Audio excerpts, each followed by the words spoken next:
you could treat me right. Way oh, way oh, oh. Boy, take a chance, will you let me ride? Way oh, oh. I could be the best thing in your life. Way oh, oh. You got me singing. Way oh, oh. You look like a guy, you could treat me right. Way oh, oh. Boy, take a chance, will you let me ride? Way oh.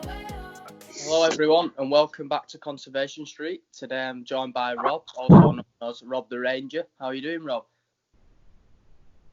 Good, thanks to you. Yeah, I'm not bad, thank you. I think we'll start with your journey. So where did it all start for you and how did you get to where you are today? Well, the journey has been basically from professional guide to, there's a small person. Hello. Professional guide to professional content creator. It came about purely by accident, basically. I was guiding as a job. That's something I wanted to do my whole life. And I got myself a video camera and eventually started posting to YouTube. And the popularity on YouTube led me to stop being a guide full time and work on YouTube full time. It was never intended that way. Yeah, when did you start your YouTube channel? I think I opened it in 2008, but only started posting regularly in 2009. Yeah. What subscribers are you at now then? Should be about 800,000 by the end of the month. Wow. That's a really good achievement, really, isn't it? 800,000. I'm sure you'll get more. Yeah, hopefully. Yeah. What can I talk to you about conservation, actually? What direction do you think it's actually going in? Do you think it's improving the efforts towards conservation? Or do you think more work needs to be done?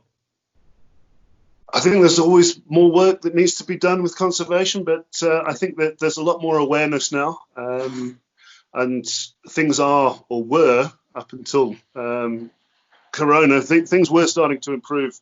With awareness, with conservation groups doing the work and so on, but everything's kind of been put on hold now. So hopefully it'll all get back to normal eventually. Yeah, I hope so. I mean, in terms of the coronavirus, what effects do you actually think it's had on conservation? Because a lot of conservation is funded by tourism, we've got a big problem because tourism is completely shut down basically everywhere. So that money's not coming in. So there's a lot of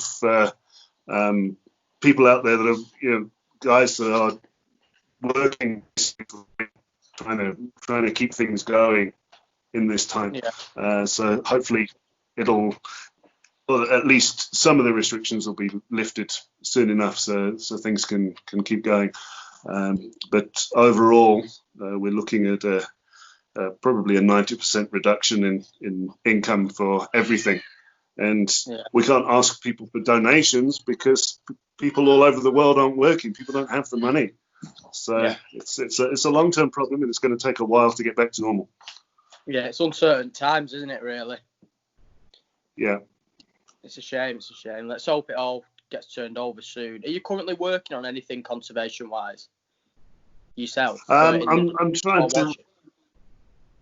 Yeah, I'm trying to raise awareness that there's a project going on in Kenya where guys are putting up flashing lights around cattle bomas and sheep bomas at night time, which frightens the predators away.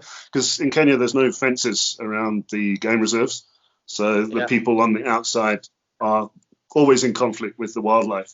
And there's a lot of retaliatory killings when the lion comes into a boma, eats a cow. People go out and destroy the whole pride. So by protecting the bomas with the flashing lights, then those lions stay protected. The people and the animals can live together. So on all my YouTube videos, I have a link to the people that do those lights, where people can donate. I've been out. I've done an installation with them before. I'll hopefully be able to go out and do a few more next year. Probably not this year, but next year. Oh, cool. So it's quite a cool project, that, isn't it? It works for both people and it prevents conflict. Yeah, exactly. That's the future of conservation in Africa is to get people and wildlife working together. Yeah, definitely. Yeah. So is it got a good success rate at the moment? Of the bombers that have been installed, it's 100% success rate. Wow. All the lights. When it's been installed, there's been no more predator attacks. So that's amazing, really. Yeah. There's a couple of projects. The one I'm working with is in Kenya, but there's one in Tanzania, there's one in Botswana. So it's the same basic principle throughout, but they all work. All right, awesome. So it needs to be maybe spread across Africa, that, doesn't it? Yeah, it does. That'd be cool. Really cool. Do you have a favourite animal to view whilst you're out on safari? Not really. I'd like to see anything that's being active. The cats are beautiful. Everybody loves the cats, but I'm also quite happy to watch the small stuff. Things that you can get out and interact with. You can't get out and lie on the ground when there's a big pride of lions around. You can get out with the insects and the reptiles and stuff like that. Yeah. So, yeah. Yeah, that's brilliant. I'm a big fan of leopards, so I was wondering, in the Mara, what's the population like for leopards?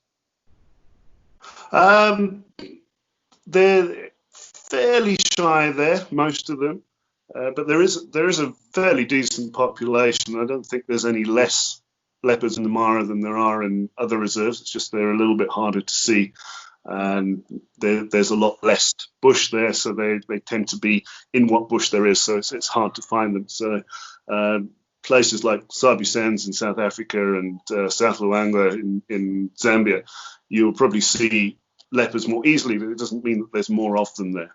I think the Mara's got a healthy leopard population. Oh, nice. It's just a matter of finding them.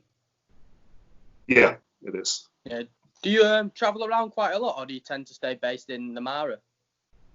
Most of the time these days I'm based either in Mara or Amboseli, and then a little bit going into the Kruger when I'm at home with my family.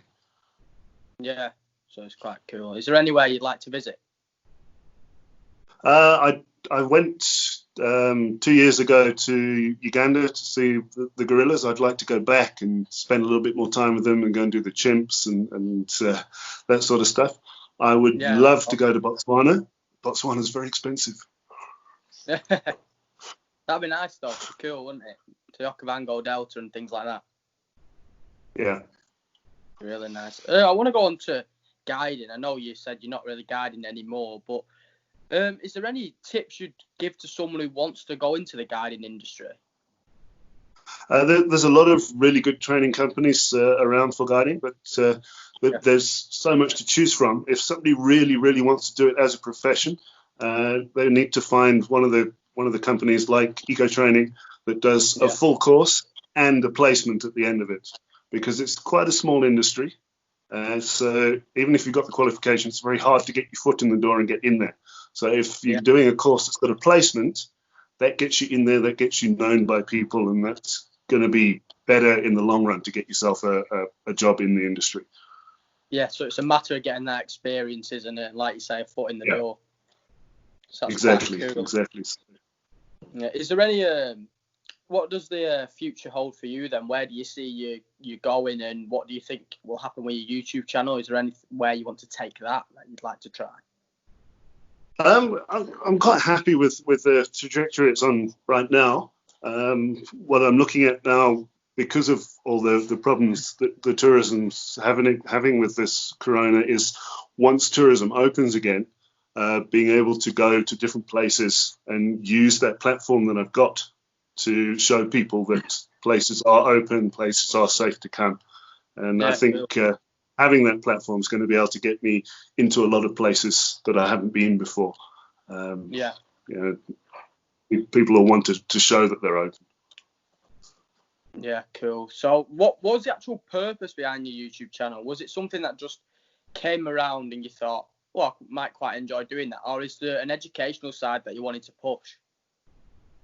Well, it started off just wanting to show my family, who were far away at that point. My family were still in the UK, and I was in Africa, showing them what I was doing, and putting out sightings for people that have been on safari with me and hadn't got their own equipment to take the picture. So I was just sharing it like that. never expecting it to take off the way it did.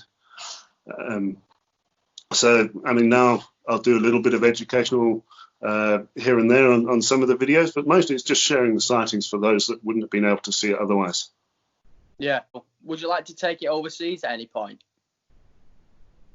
I'd like to go to South America. Definitely love to go there. And Indonesia, even India. I'd like to go and see tigers at some point. So, Cool. There's a few places I'd like to go. Yeah, nice. Yeah, I think we'll leave it at that then, actually. We've covered everything we wanted to cover. Thanks for coming on. And I'll let you get on with your day. No problem. Thanks for inviting me. Thank you very much. All right. Thanks very much. All right. Cheers. Cheers. Bye. Bye.